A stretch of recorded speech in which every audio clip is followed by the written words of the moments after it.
Hello दोस्तों, Hindi horror stories YouTube channel में आपका स्वागत है।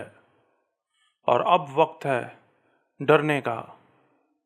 और आज फिर से आपके लिए लेकर हाजिर हूँ सब्सक्राइबर्स की भेजी हुई सच्ची डरावनी कहानियाँ। ऐसी कहानियाँ जिनको सुनकर आपको ज़रूर मज़ा आएगा। तो खुद भी सुनिए और अपने दोस्तों के साथ भी शेयर कीजिए और मज़ा लीजिए इन सच्ची डरावनी कहानियों का।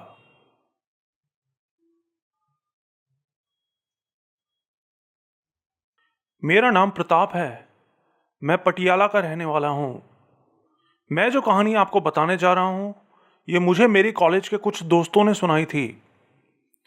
मेरे ये दोस्त सनौर के रहने वाले हैं। सनौर पटियाला से थोड़ी ही दूर एक छोटे से कस्बे का नाम है। पटियाला से सनौर जाने के दो रास्ते हैं। एक रास्ता मेन हाईवे से जाता है और दूसरा एक छोटा रास्ता है। उस छोटे रास्ते पर एक मस्जिद भी पड़ती है जो बहुत ही फेमस है। उस रास्ते पर दिन में तो खूब चहल पहल रहती है, लेकिन शाम 7 बजे के बाद ही वो रोड किसी कब्रिस्तान की तरह वीरान हो जाती है। तो कहानी ऐसी है कि कई साल पहले उस इलाके में एक कपल की शादी हुई थी। उनकी लव मैरिज थी और उन्होंने ये मन्नत मांगी थी कि अगर उनकी शादी हो गई तो वो सबसे पहले उस दरगाह पर आकर माथा टेकेंगे और चादर चढ़ाएंगे। तो शादी के अगले दिन ही वो दोनों उस दरगाह पर पहुंच गए। लेकिन जैसे ही वो उस दरगाह के गेट पर चप्पल उतारने लगे, तभी उनके घर से फोन आया कि तुम्हारे पिताजी का एक्सीडेंट हो गया है, जल्दी से घर आ जाओ। तो वो दोनों जल्दी से बाहर से ही वापस चले गए बिना माथा टेके। लेकिन उस रोड पर कुछ दूर जाते ही उनका एक्सीडेंट हो गया और उन दोनों की मौत हो गई। उस दिन से उन दोनों की आत्मा वहीं भटकने लगी और वहां से आने जाने वाले लोगों का एक्सीडेंट करवाने लगी। तब से आज तक उस रोड पर बहुत सारे एक्सीडेंट्स हो चुके हैं और सभी एक्सीडेंट रात 8 बजे के आसपास ही होते हैं, क्योंकि उनकी मौत उसी वक्त हुई थी।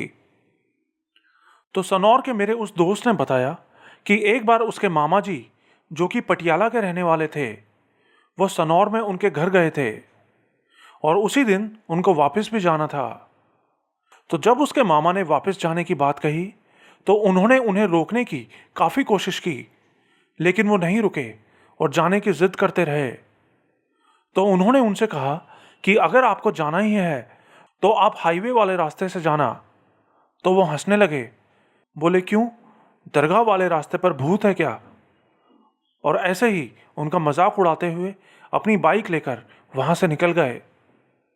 जाते हुए वो उसी दरगाह वाले शॉर्टकट से जा रहे थे और वो जैसे ही उस रोड पर पहुंचे तो उन्होंने देखा कि उस रोड के शुरू में ही एक नया नया शादीशुदा जोड़ा खड़ा था।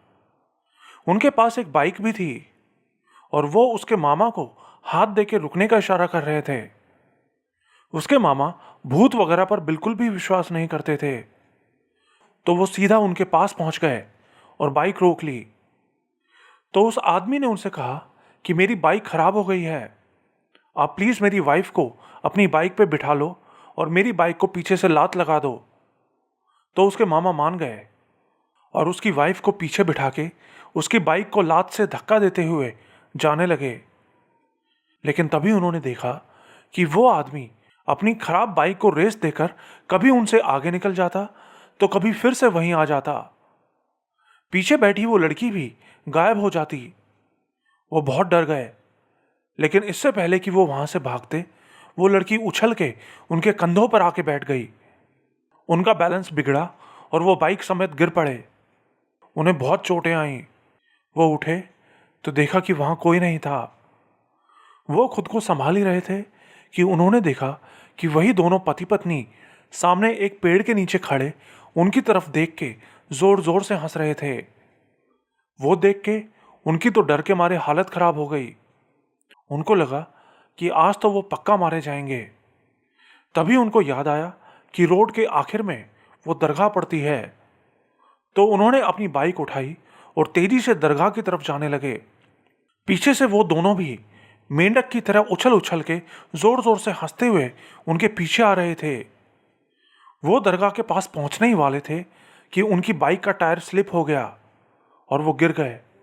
पीछे वो दोनों उछलते हुए उनके पास आ गए और हंसने लगे। लेकिन तभी उस दरगाह के मौलवी बाहर आ गए। उनके आते ही वो दोनों प्रेत वहां से गायब हो गए। फिर मौलवी उनको अंदर लेकर आए और तब जाके उनकी जान बच सकी। इस सनौर रोड की और भी बहुत सारी डरावनी कहानियां मेरे दोस्तों ने मुझे सुनाई हैं। पटियाला और सनौर के रहने वाले सब लोगों को उस रोड के बारे में पता है और रात के वक्त उस रास्ते से कोई नहीं जाता।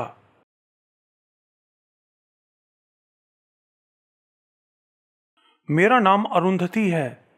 मैं कोलकाता से हूँ और मैं जो कहानी आपको बताने जा रही हूँ ये आज से 150 साल पहले की है। ये सब मेरी मम्मी की दादी के साथ हुआ था जब वो 15-16 साल की थी। जिस जगह वो तब रहती थी वो आज बांग्लादेश में है।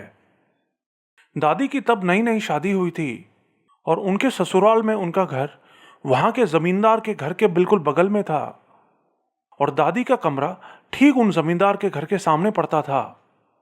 सुबह उठ के नहाने के लिए वो सब कुएं से पानी निकाला करते थे। तो एक दिन दादी की सास की तबीयत अचानक से खराब हो गई। तो उन्होंने दादी से कहा कि मेरी तो तबीयत ठीक नहीं है, इसीलिए अब से तुम ही मुझे सुबह कुएं से पानी निकाल के दे दिया करो। तो उस दिन से दादी हर सुबह 4:30 बजे उठ के उनको कुएं से 2 बाल्टी पानी निकाल के देने लगी। कुछ दिनों तक ऐसे ही चलता रहा। फिर एक दिन उनके पति और ससुर को किसी काम से कहीं दूर जाना था। तो वो लोग सुबह 3 बजे उठ के घर से निकल गए। उनके जाने के बाद दादी ने सोचा कि अब उठ ही गए हैं तो पानी अभी ले आती हूं। लेकिन उस दिन वो उस जमींदार के कुएं से पानी निकालने चली गई। उन्होंने 1 बाल्टी पानी निकाला, लेकिन जब उन्होंने दूसरी बार बाल्टी डाल के पानी निकालने की कोशिश की तो उनको बाल्टी बहुत ही भारी महसूस हुई। उन्होंने किसी तरह बाल्टी बाहर निकाली तो देखा कि बाल्टी में सोने का बॉक्स रखा था। उनको बहुत हैरानी हुई और एक झटके से उनके हाथ से वो बाल्टी छूट गई और कुएं में गिर गई। बाल्टी नीचे गिरते ही कुएं में से एक औरत का भूत निकल के बाहर आ गया। उसने लाल रंग की साड़ी और सोने के गहने पहने हुए थे। उसके बाल बुरी तरह फैले थे और उसके नाखून लंबे और काले थे। वो जोर जोर से हंस रही थी। दादी ने चीखने की कोशिश की, लेकिन उनके मुंह से आवाज ही नहीं निकल रही थी, जैसे कि उनके गले में कुछ फंस गया हो। कुछ ही सेकंड बाद दादी बेहोश हो गई। जब उनको होश आया तो वो अपने घर में बेड पे थी। उन्होंने सबको उस औरत के बारे में बताया, लेकिन किसी ने उनकी बात पर यकीन नहीं किया। उनकी सास की मां ने दादी से पूछा कि उस औरत ने तुमसे कुछ कहा भी था क्या? वो बोली, हाँ, उस चुड़ैल ने मुझसे कहा था कि मैं तुम्हें बहुत सारी धन दौलत दूंगी, लेकिन बदले में मैं तुम्हारे बच्चों को खाऊंगी। लेकिन तब भी किसी ने उनकी बात पर यकीन नहीं किया। उसके बाद अगले कुछ ही दिनों में उनके पास बहुत सा पैसा आने लगा। पैसा आने से सब खुश थे। इसी बीच मेरी दादी भी जल्द ही मां बनने वाली थी। लेकिन कुछ टाइम बाद जब उन्होंने एक बच्चे को जन्म दिया तो आधा खाया हुआ बच्चा बाहर निकला। सब लोग हैरान रह गए। लेकिन वो सब वहीं नहीं रुका। उसके बाद दादी जितनी बार भी बच्चे को जन्म देती तो हर बार एक आधा खाया हुआ बच्चा जन्म लेता। लेकिन उनके ससुराल वाले तब भी कुछ नहीं कर रहे थे। तो दादी की एक बहन जो इन सब चीजों को बहुत मानती थी, वो उनको एक बाबा के पास लेकर गई। तो बाबा ने यज्ञ किया और उस औरत की आत्मा को अपने एक चेले के शरीर के अंदर बुलाया। वहां आते ही वो जोर जोर से चीखने, चिल्लाने और हंसने लगी। उसने बताया कि मैं एक गरीब परिवार से हुआ करती थी, लेकिन मेरी उस जमींदार के परिवार में शादी करवा दी गई। वहां वो लोग मुझे बहुत सताते थे। मेरे घर में सिर्फ मेरे पति ही मुझे प्यार करते थे। लेकिन एक बार जब वो किसी काम से कई दिनों के लिए बाहर गए हुए थे तो मेरे ससुराल वालों ने मुझे मार दिया। मैं तब मां बनने वाली थी, इसलिए मरने के बाद मैंने उनके परिवार वालों को मारना शुरू कर दिया। तो एक ज्ञानी साधु ने मुझे उस डिब्बे में बंद करके उस कुएं में डाल दिया। मैं इतने सालों तक उस कुएं में ही बंद थी, लेकिन फिर सालों बाद इस औरत ने मुझे उस कुएं से बाहर निकाल दिया।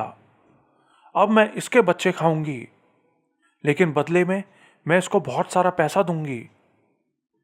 बाबा ने उस औरत को समझाने की बहुत कोशिश की, लेकिन वो जाने को तैयार ही नहीं हो रही थी।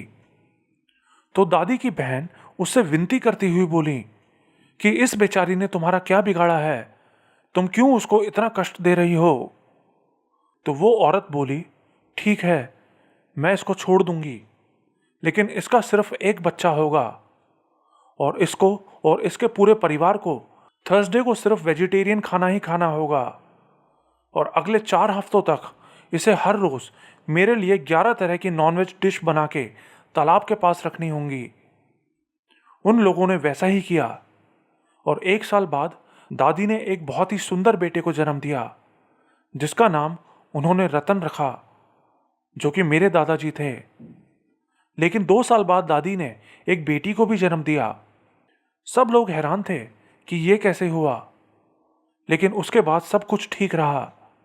कुछ सालों बाद वो लोग कोलकाता आ गए रहने के लिए। ये कहानी बिल्कुल सच है।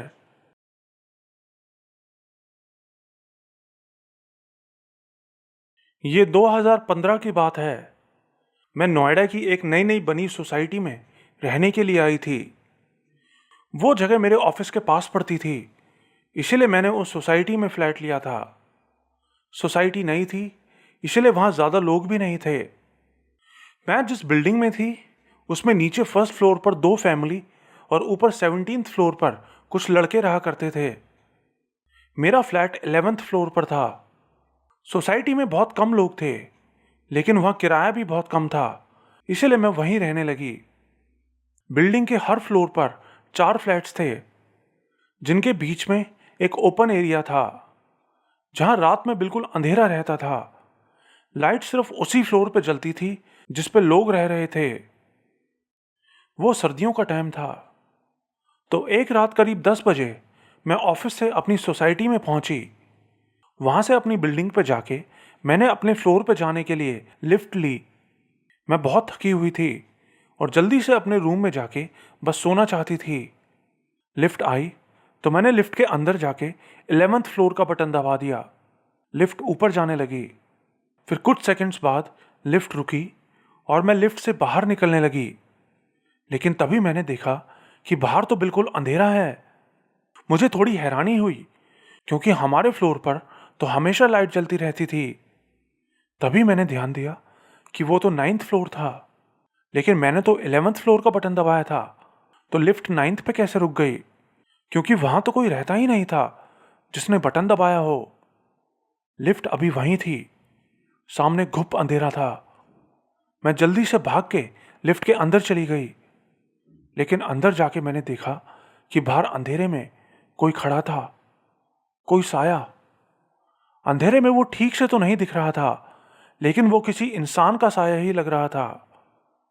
मुझे लगा शायद कोई लिफ्ट के लिए खड़ा होगा, लेकिन ऐसा नहीं था, क्योंकि ऐसा होता तो वो जल्दी से लिफ्ट में आ जाता या फिर मुझे लिफ्ट ना बंद करने की आवाज लगाता, लेकिन वो तो वहीं खड़ा था। मैं उस वक्त बहुत डर गई और तभी वो साया मेरे पास आने लगा। मैंने जल्दी से लिफ्ट बंद करने का बटन दबा दिया। लिफ्ट का दरवाजा बंद हो गया। मैं अपने फ्लैट पे पहुंच गई, लेकिन रात के 10 बजे एक खाली पड़े फ्लोर पे अंधेरे में किसी साये को देखना मेरे लिए यह सब बहुत डरावना था। मेरा दिल जोर जोर से धड़क रहा था। मैंने जल्दी से अच्छे से दरवाजा बंद किया और ड्राइंग रूम में बैठ के पानी पीने लगी। मेरी सारी सुस्ती उड़ चुकी थी। अब तो मुझे कई घंटों तक नींद नहीं आने वाली थी। मैं पानी पी रही थी कि तभी मुझे अपने दरवाजे के सामने से किसी के कदमों की आवाज आई, जैसे कि कोई बाहर कॉमन एरिया में चल रहा हो। मेरी तो हालत खराब हो गई, क्योंकि उस वक्त फ्लोर पे मेरे अलावा और कोई नहीं रहता था। कदमों की आवाज मैं बहुत अच्छे से सुन पा रही थी। उस वक्त मुझे कुछ नहीं सूझा और मैं जल्दी से भाग के अपने इंटरकॉम पे गई और बाहर सिक्योरिटी गार्ड को फोन करके बताया तो कुछ ही मिनटों में सिक्योरिटी गार्ड वहां पहुंच गया। मैंने दरवाज़ा खोला और उसके साथ उस फ्लोर को अच्छे से चेक किया। वहां कोई नहीं था। मैंने उसको बताया कि मैंने 9th फ्लोर पे किसी को खड़े देखा था। तो वो बोला कि वो 8 बजे से नीचे ही बैठा है और उसने किसी को बिल्डिंग में आते नहीं देखा। ना ही 17th फ्लोर पे रहने वाले वो लड़के रात में वहां होते थे, क्योंकि वो नाइट शिफ्ट में जॉब करते थे। उसने कहा, मैडम आपको ज़रूर कोई वहम हुआ होगा, और इतना कह के वो वहां से चला गया। लेकिन मुझे पता था ये मेरा वहम नहीं था। मैंने अपनी कुछ फ्रेंड्स को भी कॉल किया, लेकिन रात ज़्यादा होने की वजह से सबने आने को मना कर दिया। अब मुझे पूरी रात अकेले गुजारनी थी। उसके बाद मुझे वो कदमों की आवाज़ फिर सुनाई नहीं दी और 1 बजे के करीब मैं लाइट और टीवी ऑन करके सो गई। अगले दिन उठी तो मेरा सर बहुत भारी हो रहा था। मैंने ऑफिस कॉल करके बोला कि मैं आज नहीं आ पाऊंगी। उसके बाद मैं कुछ सामान लेने के लिए पास की ही एक दुकान पे गई तो आते हुए मुझे बिल्डिंग का गार्ड मिला जो दिन में वहाँ ड्यूटी करता था। उसने बताया कि मैडम कल यहाँ बिल्डिंग में एक बुरा एक्सीडेंट हो गया था। मैंने पूछा क्या? तो वो बोला कि कल दिन में यहाँ 9th फ्लोर पे एक फ्लैट में कुछ काम चल रहा था। तभी वहाँ काम कर रहे एक लेबर की अचानक से मौत हो गई। उसकी लाश उसके साथ काम कर रहे लोगों को दूसरे एक कमरे में पड़ी मिली। वो सुन के मेरी तो जैसे दिल की धड़कन ही रुक गई। मुझे तो अब लिफ्ट में जाने से भी डर लग रहा था। मैं जल्दी से अपने फ्लैट पे गई और अपने कपड़े और सामान लेके कुछ दिनों के लिए अपनी एक फ्रेंड के यहाँ रहने के लिए चली गई।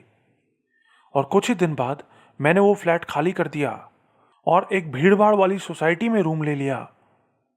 अगर उस रात वो साया लिफ्ट में आ जाता तो मेरे साथ क्या होता, ये सोच के आज भी मेरे रोंगटे खड़े हो जाते हैं।